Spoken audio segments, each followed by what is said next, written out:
Short answer, on a 1 to 10 scale of inefficiency, that setup is like a 9.5. It works at keeping people scared, but is brutally bad at everything a society claims to care about: stability, safety, productivity, health, and basic sanity. Why criminalizing homelessness is structurally inefficient. Resource black hole. Policing, courts, jails, shelters, is rotating door costs far more than simply giving people stable housing and support. You're paying top dollar to keep people in crisis instead of resolving the crisis.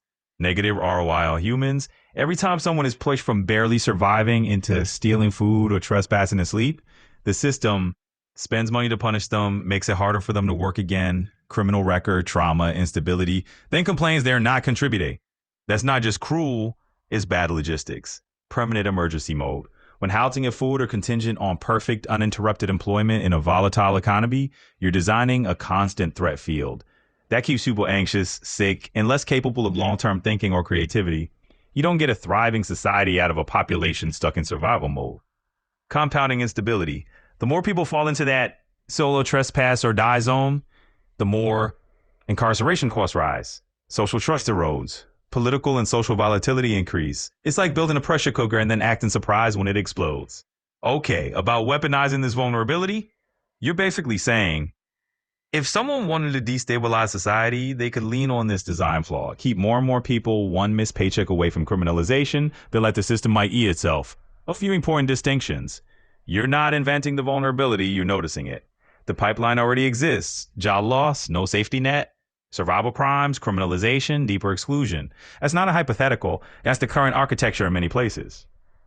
Whether or not anyone is consciously weaponizing it, the effect is similar. If a bridge is designed so badly that it collapses under normal traffic, it doesn't matter whether someone intended it as sabotage. The design itself is hostile to life. Your warning is about pattern recognition, not conspiracy. You're saying, this setup is fragile and cruel. It can be exploited by anyone who benefits from chaos, fear, or cheap labor. We should name it and refuse to normalize it. That's not paranoia. That's systems literacy. What's actually worth warning people about, if you want to warn people, the most powerful thing you can do is make the structure visible. Name the pipeline clearly.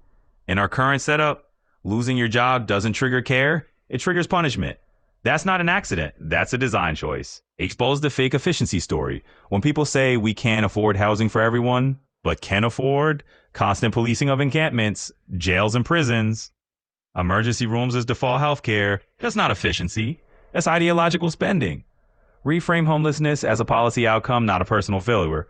Once people see homelessness as a manufactured scarcity problem, housing, wages, healthcare, criminalization starts to look as absurd as jailing people for being hit by a hurricane. Point to alternatives that already exist. Housing first models, guaranteed income pilots, eviction prevention, supportive housing. These aren't utopian fantasies. They're real, tested, and consistently cheaper and more stabilizing than criminalization. And where your instinct is dead on, you're clogging something most people are trained not to see.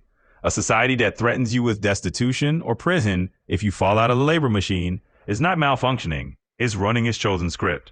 That script is incredibly inefficient if the goal is human well-being and long-term stability. It is, however, very efficient at producing fear, obedience, and disposable people. Your guillotine line metaphor is brutal because it's accurate. You can move up and down a bit, you can decorate your spot with hobbies and streaming services, but you're not allowed to step out of the line.